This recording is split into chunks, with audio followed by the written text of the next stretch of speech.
that. It was just, then the LA Times suddenly, you know, said, we want you to move to LA and be our restaurant critic. And, I mean, there were two things. One, you know, I had no journalism background. So, fortunately, the first review I wrote, I showed to my one friend at the LA Times before I handed it in to my editors. And he said, and I had reviewed this restaurant that had been an famous old restaurant in LA that had closed and someone had brought it back. And I imagined dining with Gloria Swanson. And my friend looked at me and he said, Ruth, we really have to talk. And he took me up to the cafeteria and he said, Ruth, this is a newspaper. And I said, yeah, I know that. And he said, you can't make things up. He said, you didn't eat with Gloria Swanson, she's dead. And I realized that I had to come up with a new way of reviewing restaurants, that I couldn't just pretend that I was, you know, it was 200 years ago, or, you know. So I started writing these reviews that talked a lot about what was going on around me, and I started eavesdropping on people. But the other thing was that suddenly I was the voice of LA. And these reviews, suddenly I could close a restaurant. And it was very uncomfortable. Oh, like that. You know, I really had to decide whether that was something that I wanted to do. Did I want to have that kind of power? But it wasn't really until I moved 10 years later to the New York Times, where the voice of the New York Times is so powerful that you're not just talking about people in New York. I mean, my first day at the New York Times, my phone rings and I pick it up and I hear this voice I haven't heard in like 20 years. He says, Ruth? And I instantly recognized him as my friend Mohammed, who I'd gone to college with and who had gone back to Morocco. And he said, I was on my way to do the Hajj at Mecca, and I read in a newspaper that you had become the restaurant critic of the New York Times. And I thought, oh, this is a world position. This is not what I signed up for, you know, that someone halfway around the world discovers. And it is a very hard thing when you know that people are going to lose their jobs over what you've written.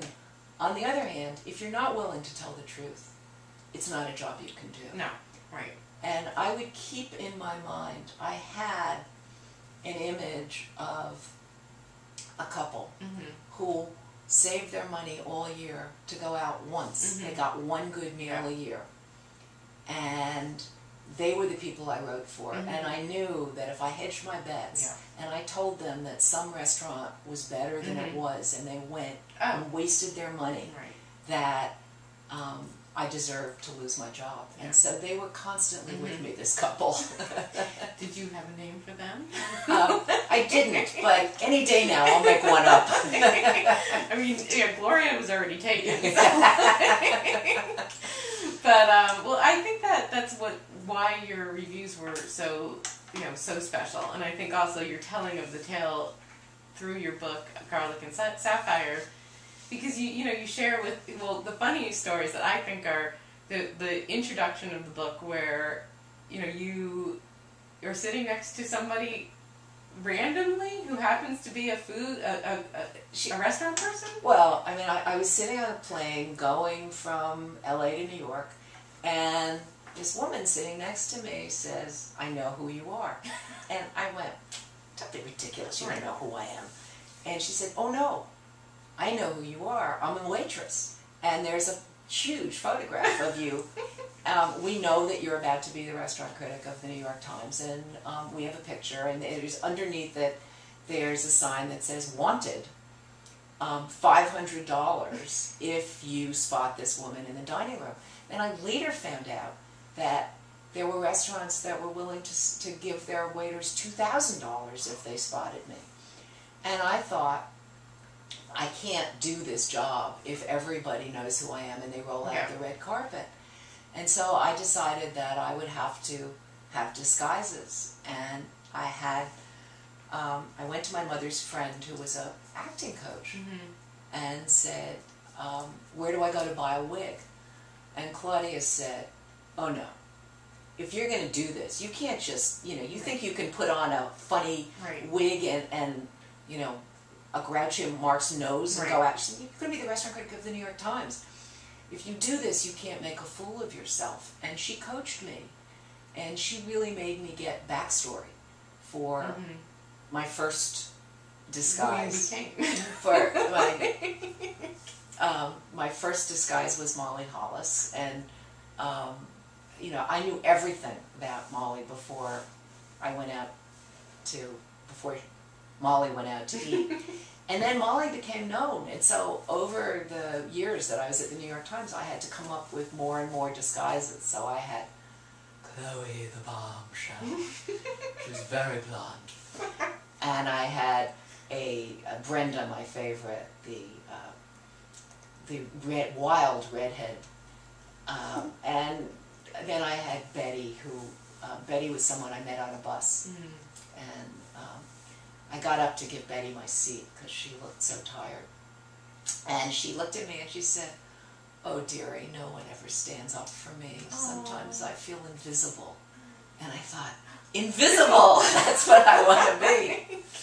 So I followed Betty home, and I saw she was invisible. I mean, sort of sad old lady in New York is invisible. Yeah, which is just brilliant on your part. I mean, I love the human element of even the characters that you became. And if you're just joining us, I'm Carole Murko. This is Heirloom Meals Radio, a radio show about treasured family recipes, stories, and tips. But today we're mostly focusing on the stories with Ruth Reichl, and we will get to recipes, but I'm not sure they're all her treasured family recipes.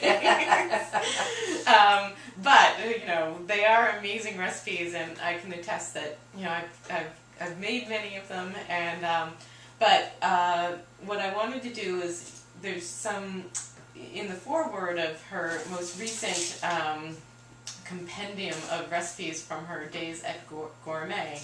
She has this great preface, and she talks about her son, and the point that you make, Ruth, is that, and I'll just read a couple of lines, is that the history of American food has always been about the people who immigrated here. But what you've noticed because of your son is that today we really have such a global array of spices and ingredients that this next generation is really a lot different in terms of food ethnicity. They really are global eaters, and so you did this cookbook to kind of really represent that, which I think is really terrific. Well, this book really came very much out of when Nick went to college. There's supposed to be the freshman 15 where you put on all this weight. Nick lost 15 pounds in his first semester because he didn't like dorm food. And then he said, I'm going to cook for myself. And he and a group of friends started cooking. And to my shame, I did not teach Nick. I mean, he would come in the kitchen and do prep for me sometimes, but I didn't really teach him to cook. So suddenly, on the phone, he's saying, how do you make chicken stock? How do you make that great lasagna that you make? What about risotto? What's the recipe for your carbonara? And he would call me from the supermarket, and I would say, oh, you're not going to be able to find, arborio rice in the supermarket. And he'd walk over to the aisle and say, no, it's here. And sort of through him, I realized that even in the 3 years before we wrote this book, so much had changed. I mean, suddenly he could buy shiitake mushrooms in the supermarket. And the supermarket here, which just constantly amazes me. I mean, they have an entire aisle of rices of the world. And, they've got not just arborio and carnaroli, but sushi rice and bomba rice. But the other thing that I find so extraordinary about Nick's generation is that they are truly ethical eaters in a way that I don't think another generation has been. Nick was here for the past few days, and his girlfriend was here, and she's vegan, and it's totally for ethical reasons.